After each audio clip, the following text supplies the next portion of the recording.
स्वागत है आप सभी का आपके अपने YouTube चैनल वर्णिका मानवी पर। आइए एक बहुत मज़ेदार कहानी आज सुनते हैं। सास बहू की कहानी है। कहानी का नाम है एक बहू ऐसी भी। तो आइए स्टार्ट करते हैं। कहानी लास्ट तक ज़रूर सुनिएगा, बहुत ही मस्त और मज़ेदार कहानी है। सुबह का लगभग 10 बजे का समय था। पोस्ट ऑफिस में ज़्यादा चहल पहल नहीं थी। पोस्ट ऑफिस के मेरे केबिन में पूरा पोस्ट ऑफिस मुझे साफ दिखाई देता था।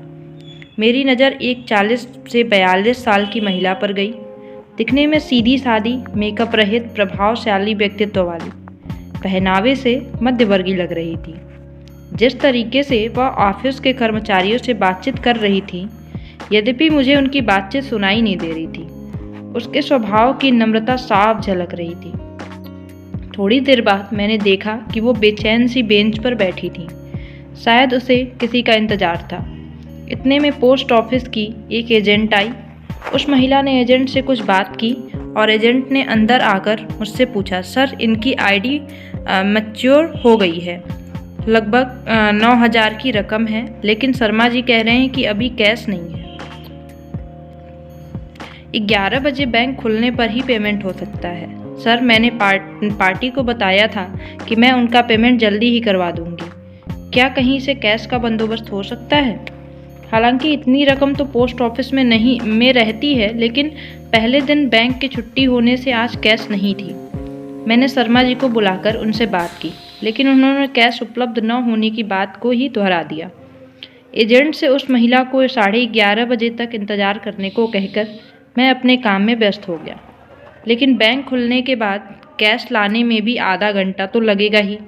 थोड़ी देर बाद मैंने देखा कि एजेंट तो जा चुकी है और वो महिला बड़ी बेसब्री से कैश लाने वाले लड़के का इंतजार कर रही है।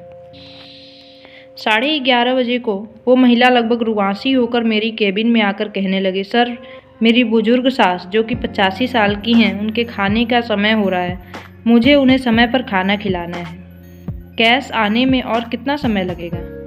अब लड़का आता ही होगा। उसे देखकर सहज ये अनुमान लगाया जा सकता था कि उसके लिए एक एक मिनट कितना महत्वपूर्ण है। मैंने किसी बहू को, सास को वक्त पर खाना खिलाने के लिए इतना व्यग्र होते पहली बार देखा था। मेरा काम करने में मन ही नहीं लग रहा था। पूरा ध्यान उस महिला पर ही केंद्रित था। उसकी बेचैनी मुझसे देखी नहीं जा रही थी। सच बताऊं, यदि उस वक्त मेरे पास पैसे होते तो मैं खुद उसे अपने पैसे देकर वक्त पर रवाना कर देता। कैश आने पर मैं अपने पैसे ले लेता, लेकिन हाय रे किस्मत, मेरे पास भी इतने पैसे न थे। मैंने उसे बुलाकर कहा, आप यहाँ पर हस्ताक्षर कर दीजिए ताकि कैश आने पर आपका वक्त बच जाए। उसने हस्ताक्षर कर दिए और बेंच पर जाकर बैठ गई। 11:45 हो गया, लेकिन लड़का नहीं आया।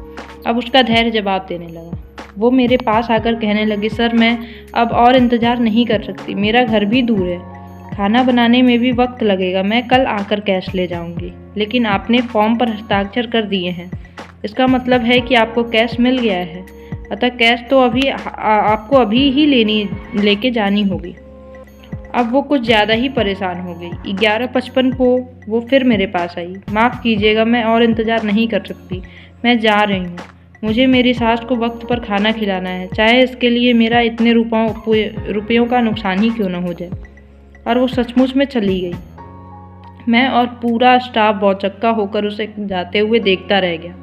मेरी पोस्ट मास्टर की नौकरी में यह पहला केस था जिसमें ग्राहक को पैसे से ज़्यादा अपनी सास को खाना खिलाने की पड़ी थी। एक मध्यवर्गीय बहू जिसके लिए 9,000 रुपये बहुत मायने रखते हैं। पूरे 12 महीने थोड़े थोड़े पैसे जमा कर उसने उसी राशि को जुटाई थी। इतनी सहजता से पैसे छोड़कर कैसे चली जा सकती थी? हम सभी को यह बात हजम ही नहीं हो रही थी। आजकल ही नहीं तो प्राचीन काल से ही सास बहू का रिश्ता एक ऐसा रिश्ता कहलाता है जिसे जैसे न चाहते हुए दोनों ही निभाती हैं। आए दिन हम सास बहू के अनबन के किस्से सुनते पढ़ते रहते हैं। थोड़े दिन पहले ही मैंने न्यूज़ में एक वीडियो देखा था जिसमें एक बहू अपनी बीमार और बुजुर्ग सास को पति की गैर मौजूदगी में खूब मारती है। ऐसे में मुझे अपने कानों पर, अपनी आंखों पर विश्वास ही नहीं हो रहा था कि कोई बहू हो सकती है तो सिर्फ सास को वक्त पर खाना खिलाने के लिए। मैं यह सब सोच ही रहा था कि उतने में वह महिला और कैश लाने वाला लड़का दोनों ने एक साथ प्रवेश किया। हुआ ये कि जैसे ही वो महिला बाहर गई वैसे ही उसे लड़का आते दिख गया। उसने जल्दी से उसे कैश देकर रवाना किया। मुझे और मेरे पूरे स्टाफ को ऐसा लग रहा था कि जैसे हमने उस महिला को कैश सौंपकर बहुत बड़ा काम किया हो। अभी भी जब भी वो घटना याद आती है तब आंखों देखी घटना होने के बावजूद भी विश्वास कर पाना कठिन होता है कि क्या ऐसी भी कोई बहू हो सकती है। कहानी, उम्मीद करती हूँ ये कहानी आपको अच्छी लगी है। अगर कहानी आपको अच्छी लगी हो तो चैनल को सब्सक्राइब कर दें, क्योंकि ऐसी कहानियाँ मैं हमेशा डालती रहती हूँ। तो आप सुने इसे और चैनल को सब्सक्राइब कर लें, और अगर कहानी अच्छी लगी हो तो लाइक ज़रूर करें। Thank you so much.